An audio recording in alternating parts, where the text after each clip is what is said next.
1 Chronicles 10. I read from the Institute for Scripture Research, the ISR, because it takes a direct translation from Hebrew to English, Greek to English, and Aramaic to English.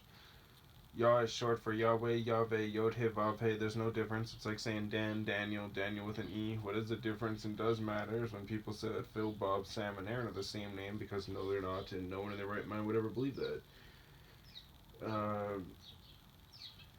What is the difference?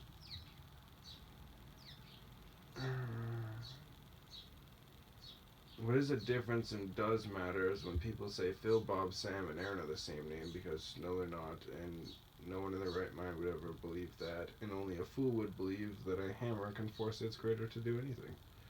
We are the hammer. Humanity is the hammer.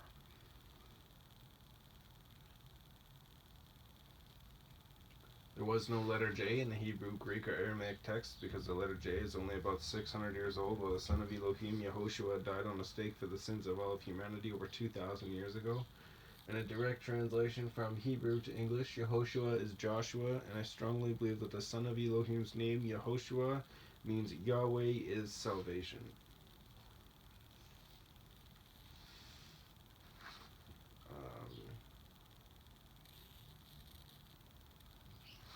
Yeah.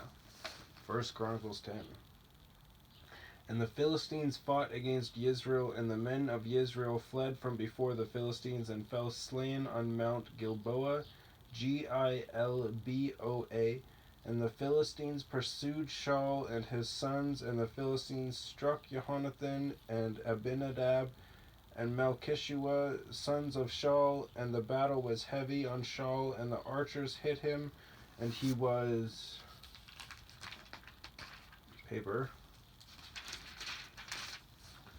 And he was wounded by the archers, and Shaul said to his armor bearer, "Draw your sword and thrust me through with it, lest these uncircumcised ones come and abuse me." But his armor bearer would not, for he was much afraid.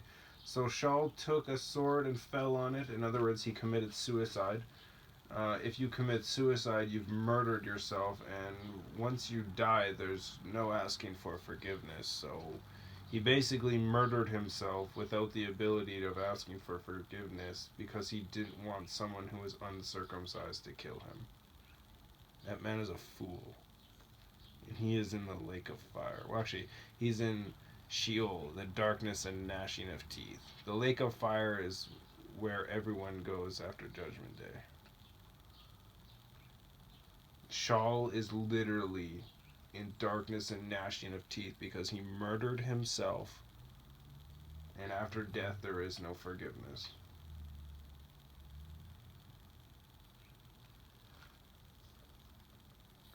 And when his armor bearer saw that Shaul was dead, he also fell on his sword and died, so he also committed suicide.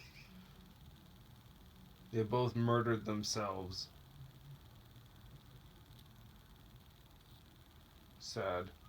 Thus Shaul and his 3 sons died, and all his house, they died together. And when all the men of Israel who were in the valley saw that they had fled, and that Shaul and his sons were dead, they forsook their cities and fled, and the Philistines came and dwelt in them. And the next day it came to be, when the Philistines came to strip the slain, that they found Shaul and his sons fallen on Mount Gilboa. And they stripped him and took his head and his armor and sent word throughout the land of the Philistines to proclaim the news among their idols and among the people, and put his armor in the house of their mighty ones, and fastened his head in the house of Dagon, D-A-G with a line on top of it, O-N. I'm pretty sure Dagon is a pagan idol, like pagan idol, not just an idol, but don't quote me on that. And all Yabesh, Y-A-B with a line underneath of it, E with a half a check mark, S-H, Gilad, G-I-L'-A-D with a line underneath of it, heard of all that the Philistines had done to Shaul, and all the brave men arose and took the body of Shaul, and the bodies... and the bodies of his sons, and they brought them to Yabesh, and buried their bones under the tamarisk, Tamarisk tree at Yabesh, and fasted 7 days. Then Shaul died for his trespass which he had trespassed against Yah. Or sorry, thus, not then.